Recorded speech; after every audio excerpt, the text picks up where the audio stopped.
So that made me feel a little less upset, and I decided I was going to make the best of the situation. While they were preparing for the trip, it felt like everyone had completely forgotten about me, and that was not a feeling that I was exactly used to, but it really stung. On the day that they were leaving, my parents told me to take good care of the house, and at least they said goodbye to me, but my sister did not even glance at me and just laughed. None of this was surprising behavior coming from her, so you guys can imagine how bad my relationship with her is.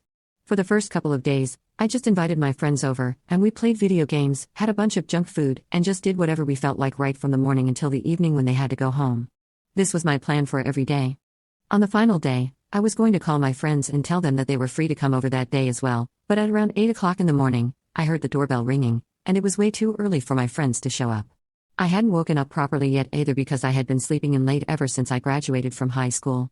So when I went downstairs and looked outside the window to see who it was, I was kind of shocked to see my mother standing there. It took me a few minutes to remind myself that my mother was not here, she was with the rest of the family in Hawaii, and this must be somebody else. Then I noticed a couple of differences as well. This woman who was standing outside the door was much taller than my mother. She also looked kind of younger, and she had blonde highlights in her hair, and my mom hated that. So I was able to gather that this was definitely not my mom, but someone who looked weirdly similar to her. I decided to open the door after contemplating it for a bit because if she looked similar to my mother, it meant that she must be a relative of some sort. When I opened the door, she introduced herself as my mom's cousin and said that she had been living in the UK for the past 20 years, so I had probably never seen her before. From what I knew, my mother did not have any siblings, and she was an only child. This woman looked like she was just a couple of years younger than my mother, so I had guessed already that she must have been a cousin. But for a cousin to look that similar to my mom, it was just weird, and I definitely hadn't ever heard of my mom talking about some cousin from the UK.